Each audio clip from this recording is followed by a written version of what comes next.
Alors bonsoir, bonsoir, bonsoir. Alors c'est un plaisir pour moi de vous retrouver une fois de plus pour partager avec vous la parole de Dieu. Alléluia. C'est toujours une joie pour moi de partager la parole de Dieu parce que la Bible est le manuel de Dieu qui nous montre comment l'homme a été créé et comment il doit fonctionner dans ce monde où il a été placé. Il a été placé dans ce monde pour dominer, pas pour vivoter, pas pour, pas pour être esclave de qui que ce soit ou de quoi que ce soit, mais pour dominer, c'est-à-dire pour avoir une vie triomphante, une vie victorieuse. Alléluia. Et pour accomplir aussi un but bien précis, parce que chaque être humain porte en lui une raison d'être. Chaque être humain a en lui un but.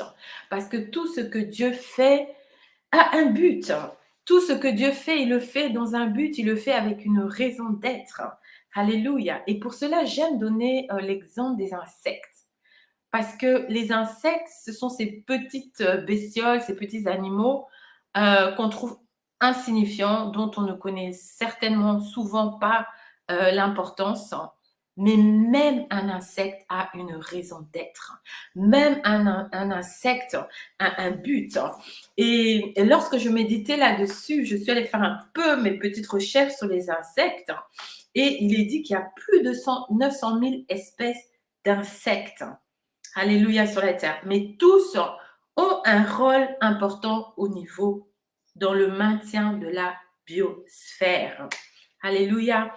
Par exemple, les abeilles et d'autres animaux pollinisateurs qu'on appelle cela, comme des papillons, leur rôle, ils ont un rôle primordial dans la reproduction et la dispersion d'une multitude de plantes à fleurs.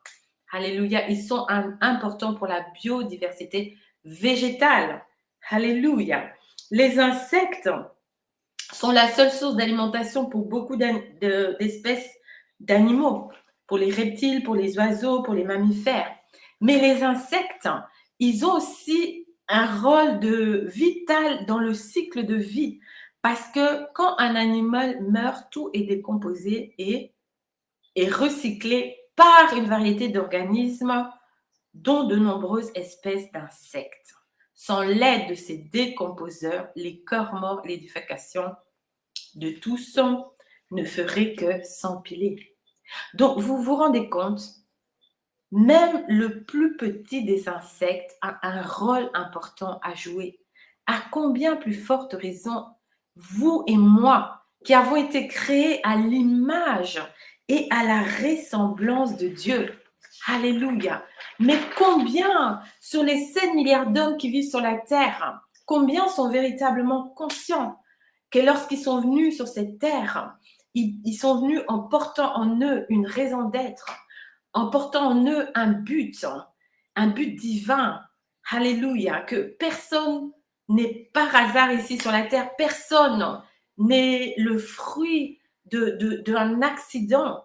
Alléluia. Mais que chaque être humain, chaque personne qui existe, alléluia, est dans le but de Dieu. Alléluia. Était dans les pensées de Dieu. Amen. Et c'est pourquoi c'est important parce que c'est en lisant la parole de Dieu que nous découvrons ces choses, que nous découvrons que nous avons une raison d'être, que nous découvrons que nous avons un but, que nous découvrons que nous avons une destinée. Alléluia. Amen. Et aujourd'hui, nous allons parler de l'ordre divin. Et comme vous avez vu peut-être au début de la vidéo, le titre, c'est l'esprit, l'âme et le corps. Alléluia. L'esprit, l'âme et le corps. Et pour cela, avant de commencer, je voudrais lire avec vous un passage très important de la Bible qui se trouve dans 1 Thessaloniciens 5, le verset 23, et qui dit ceci, que le Dieu de paix vous sanctifie lui-même tout entier et que tout votre être, l'esprit, l'âme et le corps soient conservés irréprochables lors de l'avènement de notre Seigneur Jésus-Christ. Alléluia. Je répète encore, que le Dieu de paix vous sanctifie lui-même tout entier et que tout votre être, l'esprit, l'âme et le corps soient conservés irréprochables lors de l'avènement de notre Seigneur Jésus-Christ. Ici, la Bible nous révèle que notre être est composé de trois, de l'esprit, de l'âme et du corps. Et notez bien que celui qui vient en premier, c'est l'esprit. Ce n'est pas le corps et ce n'est pas l'âme. Cela peut peut-être nous choquer parce que nous sommes souvent beaucoup plus conscients de notre corps, nous sommes beaucoup plus conscients de notre âme que de notre esprit. Mais dans le plan de Dieu, dans la volonté de Dieu, l'esprit vient en premier. Alléluia. Mais qu'est-ce qui s'est passé? Pourquoi est-ce que l'homme, au lieu de vivre à partir de son esprit, comme il avait été créé esprit, la Bible nous dit dans Genèse 1 au chapitre 26, lorsque Dieu a créé l'homme, il s'est parlé à lui-même. Il a dit, faisons l'homme à notre image et selon notre ressemblance. Et plus loin, nous voyons dans Jean 4, verset 24, que Dieu est esprit. Alléluia. Cela veut dire que l'homme a été créé un esprit avant que Dieu lui donne un corps et avant qu'il ait une âme. Alléluia. La nature de l'homme, c'est d'abord un esprit. Alléluia. Et l'homme avait été créé pour vivre à partir de son esprit, parce que son esprit était uni à l'esprit de Dieu. Alléluia. Et ça, c'était la volonté de Dieu, que l'homme, lorsque Dieu a créé l'homme, il a créé l'homme pour être en communion avec lui. Souvent, nous aimons dire que Dieu a créé l'homme pour être en relation avec lui. Non, pas en relation, en communion. Il y a une différence entre la relation et la communion. Nous pouvons être en relation en tant qu'être humain, nous pouvons avoir une relation avec un animal. Alléluia. Beaucoup de personnes ont des chats, des chiens et entretiennent une relation avec leur chien ou avec leur chat. Lorsqu'ils appellent leur chien, le chien vient. Alléluia. Lorsqu'ils appellent le chat aussi peut venir, il peut se déplacer. Donc, ils entretiennent une relation avec un animal. Alléluia. Mais ils ne peuvent pas avoir une communion avec un chien ou une communion avec un chat. Alléluia. Pour pouvoir avoir une communion, il faut avoir la même nature. Alléluia. Et pour que l'homme puisse avoir une communion avec Dieu, il fallait que l'homme soit créé à l'image et à la ressemblance de Dieu. Il fallait que l'homme ait la même nature que Dieu. Alléluia. Et qu'est-ce qui s'est passé? Amen. Qu'est-ce qui s'est passé? Lorsque l'homme a désobéi à Dieu, il a été, son esprit, qui était créé à l'image de Dieu, a été déconnecté de l'esprit de Dieu, a été déconnecté de Dieu. Alléluia. Et on appelle cela la mort spirituelle. Ce qui fait que l'homme s'est retrouvé à vivre maintenant par ses sens, par ses cinq sens. Alléluia. C'est comme cela nous voyons dans la Bible, lorsque Adam et Ève ont mangé du fruit de l'arbre dont ils ne devaient pas manger, la Bible nous dit que leurs yeux se sont ouverts et ils ont vu qu'ils étaient nus. Donc maintenant, ils ont été plus conscients de leur environnement naturel, de l'environnement dans lequel ils étaient. Leurs sens spirituels ont été ouverts. Ils ont vu, alléluia, leurs cinq sens. Maintenant, au lieu de vivre par l'Esprit de Dieu, au lieu de vivre par l'Esprit, ils ont commencé à vivre en étant conduits par leurs cinq sens. Alléluia. Et les cinq sens, c'est le domaine de la chair. Alléluia. Amen. Mais nous avons été créés pour vivre à partir de notre esprit, pas de nos cinq sens. Alléluia. Nous avons été créés pour être en communion avec Dieu. Alléluia. Et lorsque nous parlons de communion, il s'agit d'intimité. Il s'agit d'une relation intime. Alléluia. Lorsque nous disons nous sommes créés pour être en relation avec Dieu, vous savez, nous pouvons être en relation avec beaucoup de personnes. Nous pouvons être en relation avec beaucoup de choses. Alléluia. Mais nous ne pouvons pas être en communion avec beaucoup de personnes. La communion, c'est le plus grand niveau de relation. C'est le niveau le plus élevé de relation. C'est le niveau le plus profond de relation. Et c'est pour cela que nous avons été créés, pour être en communion avec Dieu. Et c'est seulement par l'Esprit, c'est seulement par l'Esprit que nous pouvons être en communion avec Dieu. Nous ne pouvons pas être en communion avec Dieu par notre âme ou par notre corps. C'est uniquement par notre esprit. C'est pourquoi lorsque une personne décide de donner sa vie à Jésus, c'est pourquoi lorsqu'une personne décide de suivre Jésus, accepte Jésus comme Seigneur et Sauveur, la Bible nous montre que l'Esprit de Dieu vient faire sa demeure dans cette personne. L'Esprit de Dieu vient faire sa demeure dans l'esprit de cette personne. C'est pourquoi Jésus avait dit à Nicodème, il faut que vous naissiez de nouveau. À moins qu'un homme naisse d'eau et d'esprit, il ne peut voir le royaume de Dieu. Alléluia. Il faut naître de nouveau. Et la nouvelle naissance, c'est notre esprit qui est recréé. Alléluia. Notre esprit reçoit la vie de Dieu. Notre esprit reçoit le Saint-Esprit. Alléluia. Notre esprit et l'esprit de Dieu deviennent un. Lisons ceci dans 1 Corinthiens 6. 1 Corinthiens 6. Alléluia. 1 Corinthiens 6. Voici ce que la Bible dit dans 1 Corinthiens 6, le verset 17. Mais celui qui s'attache au Seigneur est avec lui un seul esprit. Alléluia. C'est cela la communion, l'intimité. Il n'y a pas de relation plus intime que cette relation-là. Alléluia. Amen. C'est deux qui deviennent un. C'est la même relation que la relation de l'homme et de la femme lorsqu'ils sont unis par les liens du mariage. La Bible dit, l'homme quittera son père et sa mère et s'attachera à sa femme et ils deviendront une seule chair. Il s'agit du plus haut niveau de relation. Il s'agit du niveau de relation le plus profond. Alléluia. Il s'agit de l'intimité. Il s'agit de la communion. Alléluia. Et c'est cela, c'est cette relation-là, c'est ce niveau-là de relation que Dieu veut avoir avec vous. C'est ce niveau de relation que Dieu veut avoir avec moi. Mais cela ne peut se faire que par l'Esprit.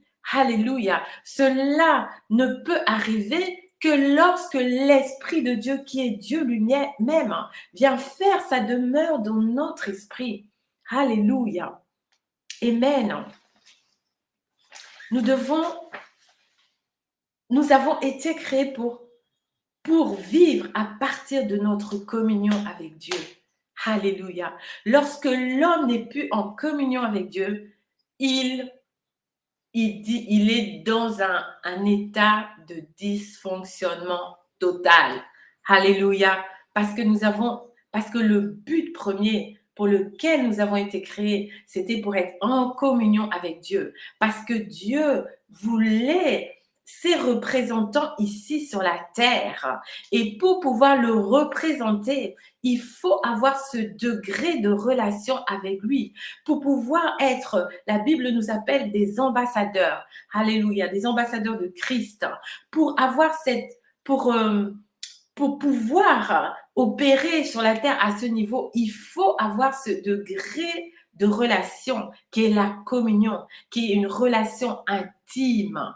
Alléluia. Et cela ne peut se faire que par l'Esprit. Cela ne peut se faire que lorsque nous naissons de nouveau, lorsque l'Esprit de Dieu vient faire sa demeure dans notre esprit. Alléluia. Et que nous commençons à développer cette relation. Alléluia. Nous devons tout d'abord en être conscients et ensuite nous devons développer cette relation. Nous devons, comment dirais-je, donner de l'importance et de la valeur à cette relation.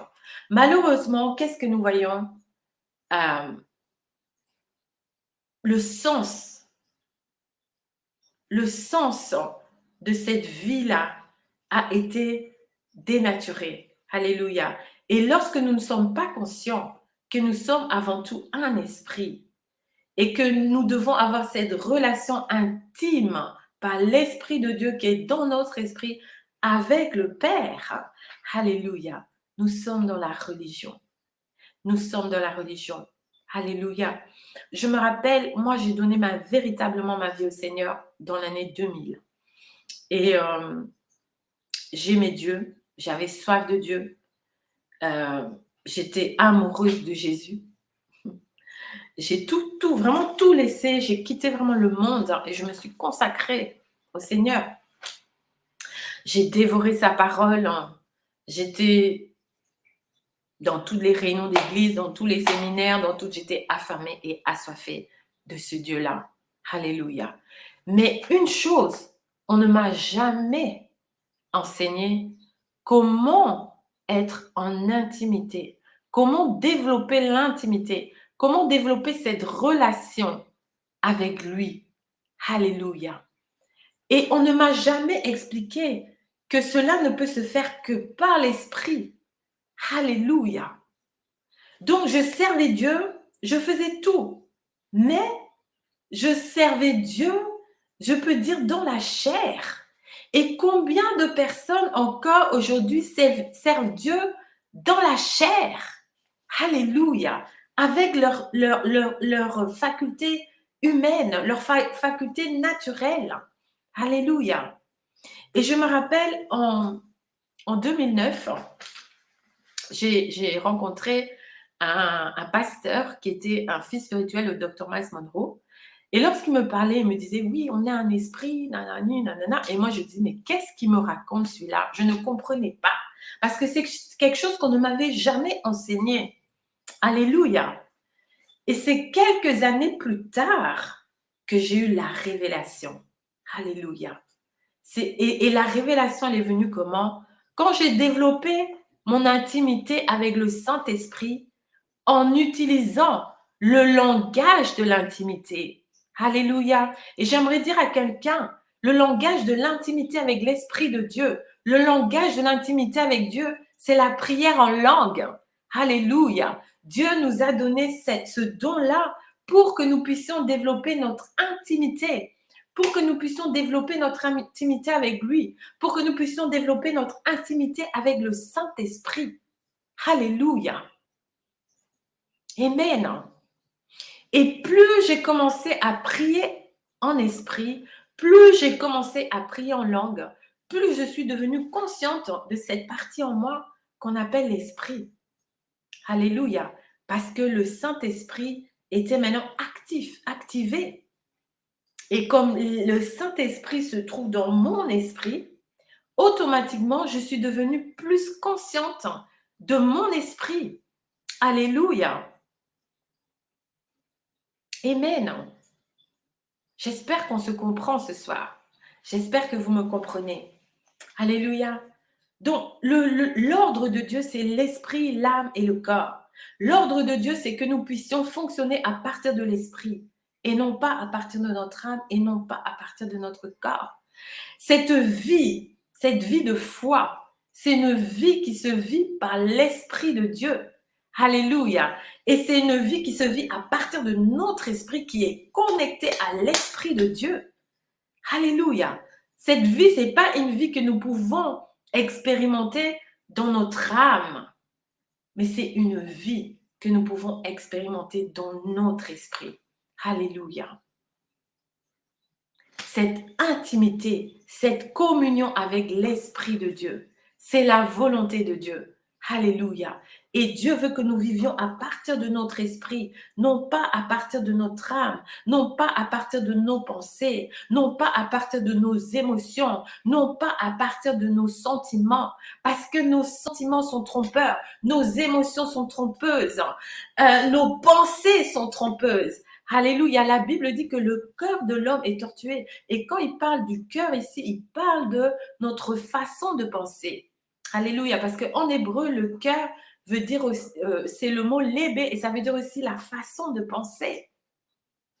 Donc, nous ne devons pas vivre à partir de notre âme ni de notre corps, parce que lorsque nous vivons à partir de notre corps, alors là, la Bible dit que la chair a des désirs contraires à ceux de l'esprit. Nous ne pourrons pas accomplir la volonté de Dieu. Amen. Mais nous sommes ici dans un but.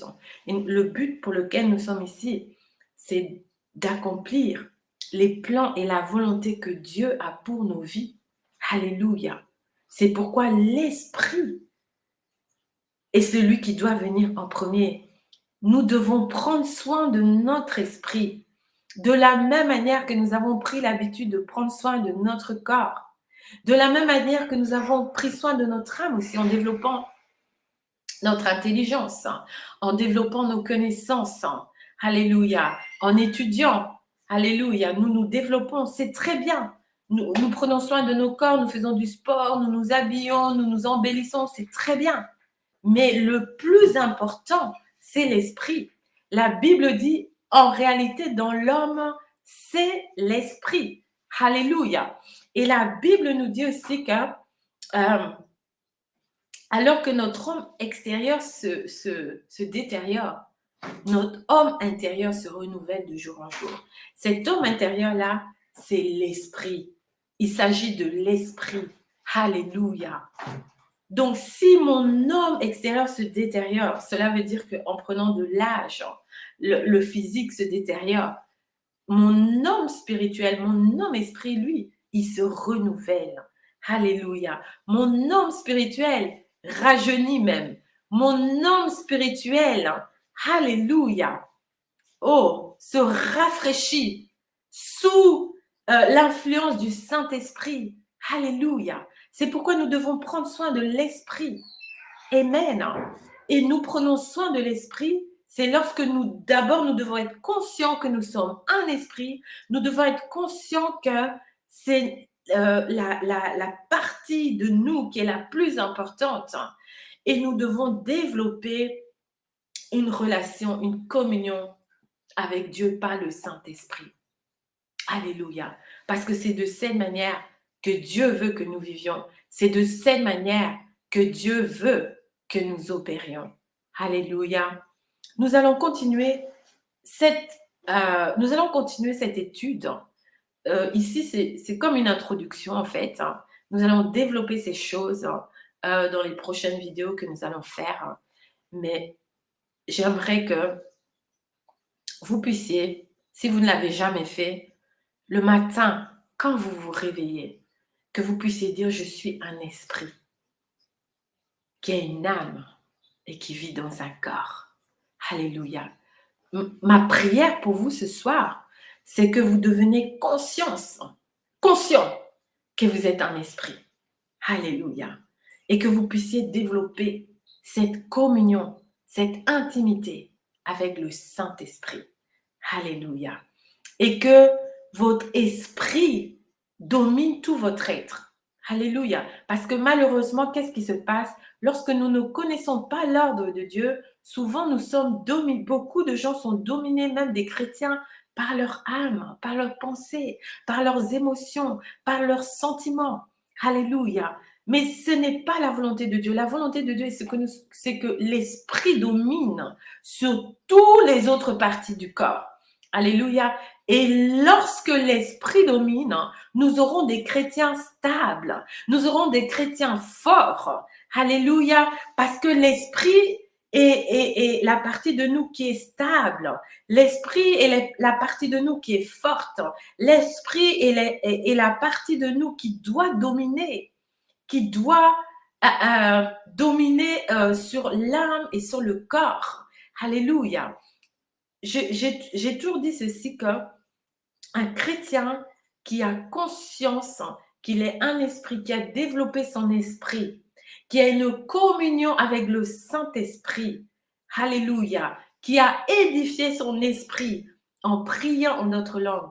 Ce chrétien-là ne peut pas être dominé par la dépression parce que la dépression se trouve dans l'âme. C'est une maladie de l'âme. Alléluia. Ce sont les sentiments, les émotions qui sont influencés par des mauvais esprits, par des esprits négatifs, des esprits de peur, des esprits de crainte. Alléluia. Et l'âme est changeante. L'âme n'est pas stable. C'est comme ça que nous pouvons voir un jour une personne, elle est bien, le lendemain, la personne n'est pas bien. Un jour, elle est dans la joie, le lendemain, elle est dans la tristesse. Donc, une personne qui est dominée par son âme est une personne instable. C'est une personne sur qui on ne peut pas se reposer. C'est une personne sur qui on ne peut pas compter. Mais une personne dont l'esprit a pris le contrôle. Alléluia. Une personne dont l'esprit domine est une personne stable. Alléluia. Est une personne sur qui on peut compter parce que c'est une personne qui n'est pas emportée par les émotions, qui n'est pas emportée par ce qui se passe autour d'elle. C'est une personne qui n'est pas troublée par les circonstances. Alléluia. Parce que son esprit domine sur son âme, son esprit domine sur son corps. Et c'est ce type de personne-là que nous voulons voir. C'est ce type de chrétien que nous voulons voir. Des personnes stables, des personnes fortes, des personnes sur qui nous pouvons compter, qui ne sont pas émotionnellement changeants. Aujourd'hui, il est bien, demain, il n'est pas bien. Lorsqu'une personne est dans cet état-là, c'est parce que la personne n'a pas réalisé qu'elle est un esprit. La personne n'a jamais pris le temps de développer son esprit et de développer sa communion avec l'Esprit de Dieu dans son esprit. Alléluia. Et malheureusement, nous voyons des personnes qui ont été à l'église, qui ont servi à l'église, qui ont peut-être même 30 années dans le Seigneur, mais qui ne sont pas stables émotionnellement, qui passent par des moments de dépression, parce qu'ils sont dominés par leurs émotions, ils sont dominés par leurs sentiments, ils sont dominés par leur chair, ils sont dominés par leur corps. Alléluia. Mais Dieu nous a appelés à dominer par l'esprit, parce que la domination a été donnée à l'esprit. Lorsque Dieu a créé l'homme, il a dit faisons l'homme à notre image et à notre ressemblance. Il parlait de l'esprit de Dieu et qu'il domine. Alléluia. C'est l'esprit qui a la domination. C'est l'esprit qui a reçu la domination. Alléluia. Et lorsque notre esprit est recréé en Jésus-Christ, l'Esprit de Dieu vient habiter en nous. L'Esprit de Dieu, c'est l'esprit de domination. C'est l'esprit du règne. Alléluia. La Bible dit que nous avons reçu l'abondance de la grâce et le don de la justice pour régner dans cette vie. Pas pour être dominé, pas pour être rendu esclave de qui que ce soit ou de quoi que ce soit. C'est pourquoi lorsque nous vivons ces choses-là, lorsque l'Esprit maintenant prend le contrôle de nos vies, il n'y a aucune chose qui peut dominer sur nous. Il n'y a tous comment on appelle ça, les addictions doivent disparaître de nos vies parce que nous sommes à nouveau au contrôle. Alléluia. Amen. Donc nous allons nous arrêter ici pour ce soir et nous allons continuer à parler de l'esprit, la vie de l'esprit, l'âme et le corps. Parce que c'est vrai que l'esprit vient en premier, mais l'âme a son importance et le corps aussi a son importance. Alléluia. Nous allons développer toutes ces choses. La vie de l'esprit, comment vivre par l'esprit, parce que la Bible nous dit, marchez selon l'esprit et vous n'accomplirez pas les désirs de la chair. Alléluia. Et pour pouvoir réaliser ces choses, la première chose, c'est de devenir conscient que nous sommes un esprit. Alléluia. Et comment est-ce que nous devenons conscients? C'est lorsque nous prions en esprit, nous nous édifions, nous activons le Saint-Esprit qui habite en nous. Alléluia. Beaucoup de personnes qui n'ont jamais prié en esprit ont laissé le Saint-Esprit dormir en eux. Alléluia. Lorsque nous prions en esprit, nous activons le Saint-Esprit, nous activons la puissance du Saint-Esprit qui est en nous. Alléluia. La Bible dit à celui qui peut faire par la puissance qui agit en nous, infiniment au-delà de tout ce que nous pouvons penser et imaginer. Il y a une puissance à l'intérieur de nous. Et cette puissance-là, c'est l'Esprit de Dieu. Alléluia. Mais nous devons activer cet esprit-là.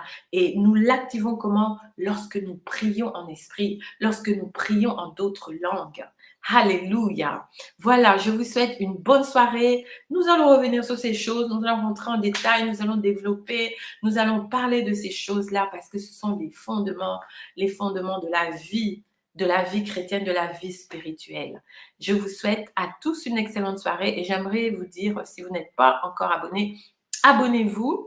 Et je voudrais aussi vous dire que demain soir, nous avons sur la chaîne Christ Glory Share TV une veillée de prière de 21h jusqu'à minuit. Nous aurons dorénavant chaque premier vendredi de chaque mois une veillée de prière sur la chaîne. Demain, nous aurons comme invité un prophète, le prophète Samuel de la Côte d'Ivoire, qui était avec nous aussi lors de la première veillée que nous avons organisée. Je pense que c'était le 7 janvier, donc la première veillée de l'année. Nous avons été vraiment bénis et Dieu veut nous faire monter dans une nouvelle dimension aussi de la prière et il veut nous amener dans la prière prophétique. Hein.